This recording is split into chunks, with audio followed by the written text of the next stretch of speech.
আসসালামু আলাইকুম। কেমন আছেন আপনারা? আশা করি ভালো আছেন। সম্পূর্ণ একটি নতুন ভিডিও নিয়ে চলে আসছে আপনাদের মাঝে এবং আপনাদের জন্যই। তবে কিছুটা হলেও আপনারা বুঝতে পারছেন কি বলতে চাচ্ছি এবং কি রেসিপি। এই যে আজকে মজার সরিষা ইলিশ রেসিপি থাকবে আপনাদের জন্য। সম্পূর্ণ নতুন প্রসেসে আজকে রান্না করে দেখাবো, এমনি কম উপকরণে সুস্বাদু সরিষা ইলিশ। আশা করি ভালো লাগবে এবং শীতের সময় গরম গরম ভাতে সরিষা ইলিশটি অসম্ভব মজার। তবে চলুন আপনাদেরকে দেখাই কি কি নিয়েছি আমি এই মজার রেসিপিটি তৈরি করতে। সরিষা ইলিশ করার জন্য এই যে আমি সুন্দর করে ক্লিন করে সরিষাগুলো আধা ঘন্টা ভিজিয়ে রেখেছি।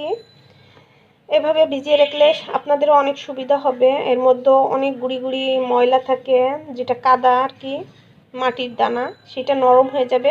সুন্দর করে ঘুরিয়ে ঘুরিয়ে ধুয়ে আপনারা জাস্ট এরকম উঁচু করে কয়েকবার পানিটা চেঞ্জ করে দিবেন। ময়লাটা আপনাদের এত কষ্ট করে বাছা লাগবে না। শুধু শক্ত যে ময়লাগুলো ছাঁকনিতে যেতে পারবে না, গলবে না, সেগুলোই বাছলে চলবে। আর অনেক ক্ষেত্রে সরিষা ধোয়ার সময় কিন্তু সরিষাগুলো হাতের ফাঁকা থেকে পড়ে যায়, গামলায় বেসিংয়ে অনেকটা অপচয় হয়। এক্ষেত্রে এইভাবে আপনারা ভিজিয়ে ধুয়ে নিয়ে কয়েকবার পানিটা চেঞ্জ করলে হবে কি আপনাদের সুন্দর করে পরিষ্কার হয়ে যাবে আর অপচয় হবে না। এগুলো বেটে নিই, তারপরে আপনাদের সঙ্গে ভিডিওটা শেয়ার করব, রান্নার রেসিপিটা। আপনারা দেখতে থাকুন, আশা করি ভালো লাগবে। সরিষা ইলিশ করার জন্য এই যে সব কিছু আমি গোছগাছ করে নিয়েছি। কতটুক কি পরিমাণ নিয়েছি আমি রান্না করার সময় বলে দিব। এই যেমন মাছ।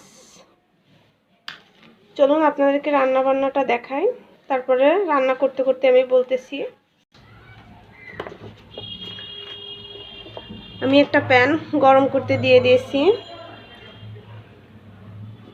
2 টেবিল চামচের মতো আমি দিয়ে দিলাম আপনার সরিষার তেল। ইলিশ মাছের পরিমাণটা যদি এরকম বেশি হয় তাহলে আপনারা 3 টেবিল চামচ দিবেন।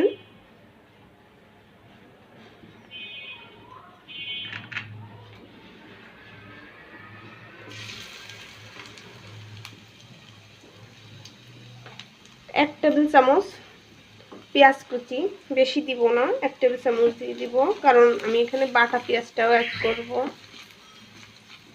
কিছুটা ভাজা হলে বাকি মশলাগুলো আমি বলতে বলতে অ্যাড করব, আপনারা দেখতে থাকুন। পেঁয়াজটা একটু ভাজা হোক, 1 মিনিটের মতো ভাজবো, বেশি ভাজবো না, লালচে করব না। এই পর্যায়ে এসে আমি পেঁয়াজ বাটাটা দিব। এখানে আমার 2 টেবিল চামচ পেঁয়াজ বাটা আছে।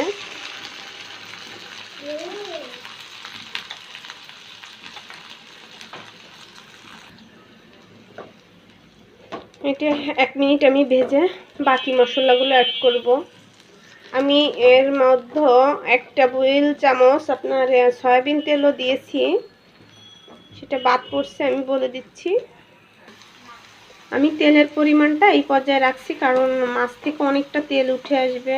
কারণ ইলিশ মাছের রেসিপি করার আগে তো আমরা এই মাছগুলো খেয়েছি, ভেজে রান্না করে দেখছি ও মাছে প্রচুর তেল, এজন্য আমি একটু কমই রাখলাম। আজকে আমি ইলিশের মাছটা রান্না করব, সরিষা ইলিশটা আর কি, টক দই দিয়ে। এই রেসিপিটি আগে কে খেয়েছেন কিনা জানি না। এই পর্যায়ে এসে আমি বাকি যেগুলা আছে সরিষা বাটা দিয়ে দিব। এখানে 2 টেবিল চামচই আছে, আমি একসঙ্গে রাখছি তো এই জন্য আপনাদের শুধু বলেই দিচ্ছি।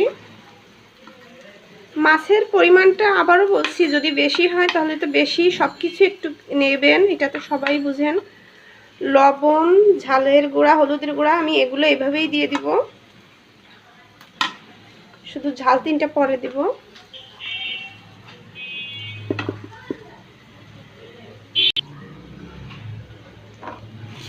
দু 1 মিনিট মশলাটা সুন্দর করে ভেজে আমি টক দইটা দিব।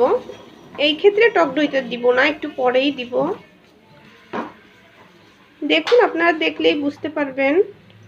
রান্না বান্না অনেক রকমেরই আছে, তবে একটু এদিক একটু ভিন্ন হয়তো। একটু ভাজা হোক, তারপর আপনাদের সঙ্গে আবার আমি কথা বলব। 2-1 মিনিট ভেজে তারপরে আমি টক দইটা দিব, কারণ কোনোটারই কাঁচা ভাব থাকবে না, কাঁচা গন্ধটা আসবে না। ইলিশ মাছ যেহেতু বেশি সময় রান্না করা লাগে না, এজন্য বাকি কাজগুলো আগেই করে রাখতে হবে। মাছটা দিয়ে বেশিক্ষণ রান্না বান্নার চাপ নাই, ধীরে ধীরে করবেন। এই যে নিচের থেকে লেগে না যায়, আমার একটু একটু লাগতেছে, পাওয়ারটা আমি কমিয়ে দিই। 1 মিনিটের মতো আমি ভেজে নিয়েছি। এই পর্যায়ে এসে টক দইটা দিব। এই যে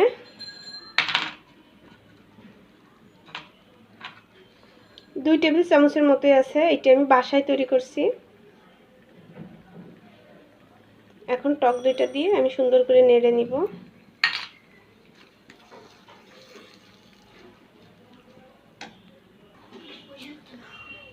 মশলাটা সুন্দর করে কিন্তু আমার ভাজা হয়ে গেছে।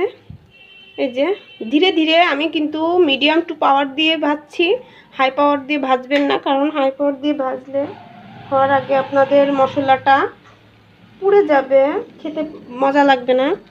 এখন আমি কিছুটা পানি দিয়ে দিই। এই যে দেখুন মশলাটা থেকে তেল উঠে আসছে, অল্প একটু পানি দিয়ে কষাই নিব।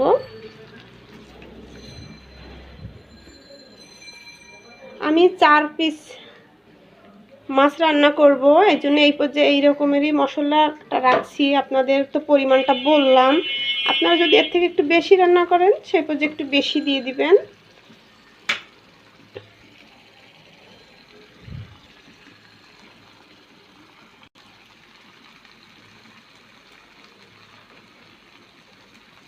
মাছগুলো আমি দিয়ে দিই। আমি আর একটা মাথার সঙ্গে ছিল, সেটা দিব না, কারণ সরিষা ইলিশে তেমন খাওয়ার কেউ নাই। আমার হাজবেন্ড শুধু একটু পছন্দ করে, আমিও তেমন একটা পছন্দ করি না, কিন্তু ভালো লাগে, কিন্তু আমার কাছে পছন্দ হয় না। আমার মাছগুলা কিন্তু ডিম সহ রাখছি, আরও বেশি মজা লাগবে, তাই না? সমস্যা নেই, ডিম ছাড়া মাছেও মজা লাগবে। সুন্দর করে রান্না করবেন, সবার তাই মজা লাগবে। এ পর্যায়ে মাছগুলো আমি একটু উল্টায় দিই।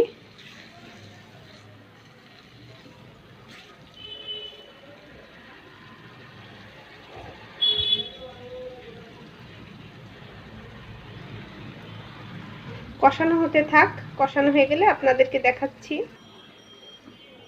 1 থেকে 2 মিনিটই আমি কষাবো, তার থেকে বেশি কষাবো না, কারণ মশলাটা আমার সুন্দর করে কষানো হয়ে গেছে। এখন জাস্ট মাছটা দিয়ে একটু কষিয়ে নিব। এই যে মাছটা কিন্তু আমার সুন্দর করে কষানো হয়ে গেছে।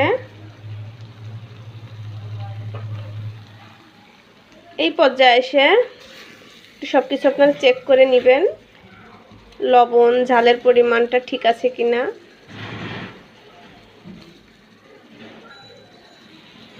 মাছগুলো আস্তে আস্তে করে উল্টাতে হবে, কারণ ইলিশ মাছটা তো নরম।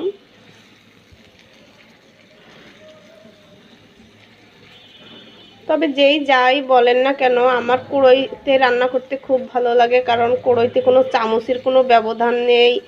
চামচতে নাড়েন আর বেলিতে নাড়েন, কাঠা কোনো কিছু সমস্যা নাই, ওইটাই কমফোর্টেবল আমি মনে করি। তারপরেও এখন ভিডিও দেওয়ার জন্য হেঁটে রান্না করা, কিন্তু এগুলো আমার ভালো লাগে না, একদমই ভালো লাগে না। কিছুটা পানি দিই, আর দেওয়ার প্রয়োজন নাই, 1 কাপের মতো দিলাম আর কি। এইটি আমার মাছ রান্না করা হয়ে যাবে।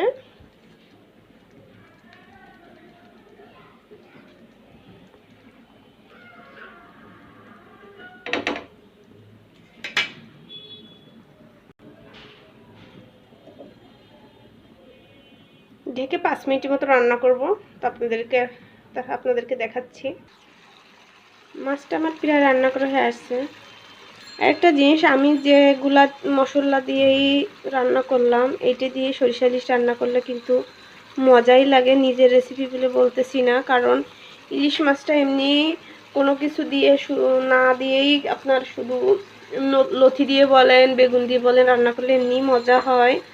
এটা বাড়তি কোনো জিরা ধনিয়া বলেন, রসুন বাটা এসব কিছুই দেওয়ার প্রয়োজন নেই। এভাবে আপনারা রান্না করে দেখুন, মজা হলে তারপরে আপনারা আমাকে বলবেন। রান্নাটা আমার কমপ্লিট হয়ে গেছে। তবে যদি আপনাদের একটু হলেও রান্নাটা ভালো লাগে আশা করি আমাকে কমেন্ট করবেন, সাবস্ক্রাইব করবেন। আর কিছু বলবো না।